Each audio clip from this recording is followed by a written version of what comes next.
Untuk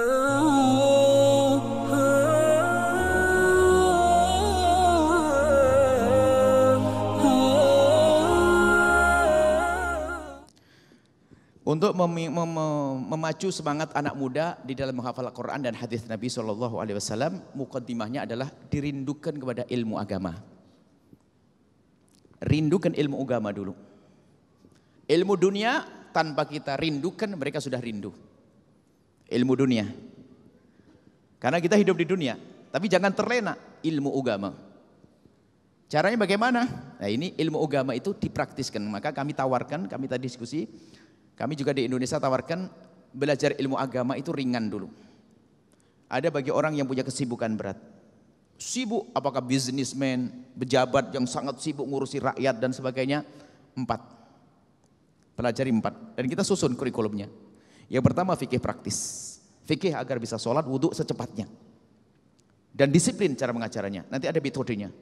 Yang kedua adalah akidah. Kita yang ada di Brunei, khususnya di Asia, ahli sunnati wal jamaati, yang jelas akidah. Kemudian yang ketiga adalah akhlak tadi itu. Akhlak termasuk diantaranya sampel akhlak itu nanti dalam silsilah selanjutnya.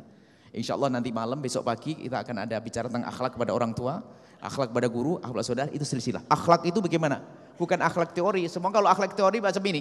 Anak-anakku hukum berbakti pada orang tua gimana? Wajib. Tapi sampai di rumah kurang ajar sama orang, kasar sama orang tua, ada. Bukan itu, akan tapi disetuk hatinya. Hei, bagaimana urusan dengan ayahmu? Gimana abahmu? Abahmu sebagai apa? Ayahku petani. Awas ya, ayah petani bukan kau rendahkan. Disentuh hatinya. Akhlak. Yang keempat, membaca Al-Quran.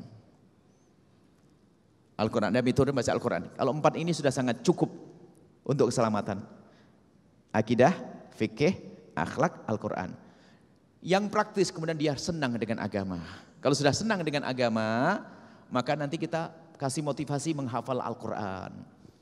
Akan tapi kami ingatkan juga orang menghafal Al-Quran harus dilanjutkan setelah itu untuk memahami Al-Quran. Hadis Nabi dihafal saja tidak akan selamat orang kecuali difahami. Yang diperintahkan oleh Allah kepada kita adalah merenungi Al-Quran. Kata Syekh Mutawalli Sya'rawi, umirna bitadabburil Qur'ani wa qad takaffalallahu bihifdhihi. Kita ini diperintah oleh Allah untuk merenungi firman-firman Allah. Adapun yang menjaga Al-Quran adalah Allah. Walakinnana, kata Imam Syekh Sya'rawi, walakinnana, akan tapi kami insaghalna bihifdhihi, kami lebih sibuk dengan menghafal, wa tarakna tadabburah, kemudian lupa merenungi. Tapi ingat, yang menghafal Al-Quran adalah istimewa. Hanya diberi motivasi nanti agar senang sambil baca Al-Quran, nanti mereka harus bisa menghafal Al-Quran, harus memahami. Jadi diberi motivasi. Kemudian agar senang juga, metodenya harus ada percepatan. Sebab kalau menghafal Quran lama-lama, dia harus belajar ilmu yang lainnya. Kami ingin bahasanya membelajar Al-Quran dipercepat. Dan kami juga ada di Al-Bahjah itu ada anak-anak di usia dini menghafal Quran. Menghafal Quran itu tepat sekali. Kami sampaikan kepada para orang tua di usia khususnya di usia 12, 13, 14, 15. Usia ini usia yang setan mengintai. Setan mencari-cari anak-anak. Kenapa? Masa puber. Sudah mulai senang dengan lawan jenis. Ingin ikut-ikutan meniru. Maka kalau Anda sibukkan anak-anak Anda di usia ini dengan Al-Quran, ajib. Pagi menghafal, sore store. Pagi menghafal, sore store. Terus sibuk, tiba-tiba sudah gede dia. Indah sekali menghafal Quran. Cuma harus ada metode percepatan agar dia semangat. Nah, kalau kami di Al-Bahjah, metode tidak metode aneh-aneh. Metode mengulang. Jadi begini, anak-anak menghafal Al-Quran sama semuanya. Baru nanti digali potensinya. Mana yang bisa dipercepat, dipinggirkan supaya tidak campur. Atau sudah mentalnya kuat, fisiknya kuat, maka masuk kurantin.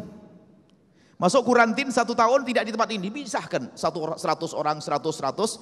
Dalam kurantin ini adalah harus selesai 1 tahun. Gimana agar selesai 1 tahun?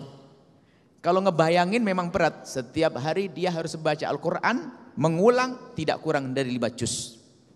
Sampai 10 juz setiap hari. Cuman dia tak capek, tak penat dia. Kenapa? Karena di tempat yang jauh, tempat nyaman, dia berpikir hanya 1 tahun, setelah itu kembali lagi. Itu bisa dilihat nanti kalau ada yang menerapkan di sini, kita akan kirim tim mencoba yang macam ini. 1 tahun dia mengulang Al-Quran, 6 bulan sudah selesai, 4 bulan penguatan. Kenapa mengulang 15? Cara mengulangnya adalah sama-sama, ada yang membimbingnya. Jadi anak-anak nggak berasa berat. Pokoknya dia ikut guru. Kalau guru Bismillahirrahmanirrahim, alif lam mim, harus ikut alif lam mim, dzalikal kitabul la raiba fihi, membaca semuanya. Lisannya terlatih. Setelah itu menghafalnya cepat, baru setelah itu belajar ilmu yang lainnya. Kadang menghafal Quran kan dikit-dikit lama, 10 tahun nggak selesai, 5 tahun nggak selesai. Akhirnya apa? Quran tak hafal. Belajar ilmu yang lain takut hilang Al-Qurannya. Mau menguatkan Al-Qurannya, ilmu yang lainnya takut tak dapat. Akhirnya bimbang dia. Tak ini, tak itu, tak ini, tak itu, tak ini, tak itu. Maka kuatkan Al-Quran di usia kecil, setelah itu boleh jadi insinyur, engineer yang hebat, dokter yang hebat, pejabat yang hebat, setelah hafal Al-Quran ini hebat. Jadi cara menghafalnya dipercepat. Percepatan itu penting sekali. Nanti kalau ada, kami pun itu menemukan metode ini dari seorang kiai yang sangat tersembunyi. Saya datang ke tempat tersebut, muridnya 800. Gurunya cuma 3 atau 4. Saya aja punya pesantren tahfidzul Quran, 10 anak 1 orang. Bagaimana berapa ratus begitu? Caranya rupanya. Tahajudnya 3 juz. Saya bayangin stres, pusing. Cuman ternyata kalau suasananya dibuat, ternyata anak tak merasa berat. Bahkan di pesantren kami itu, anak-anak selalu minta, bila kami diantar ke tempat Quran din tersebut, bila mengantri. Kita buat seindah mungkin. Boleh nanti di sini buat sampel, anak-anak menghafal 1 tahun menghafal Quran, nanti dengan cara macam ini. Orang tuanya tak boleh tengok dia. Lebaran hari Idul Fitri tak boleh pulang, tapi setelah itu senangnya 30 juz Al-Quran. Nah, ini kalau lama-lama akhirnya jenuh dia, tak bisa menghafal, tak senang menghafalnya, terlalu lama. 3 juz tak hafal-hafal, lupa depan, hafal belakang, lupa depan, ngulang ke depan, lupa belakang, akhirnya malah tidak bisa mendapatkan apa-apa.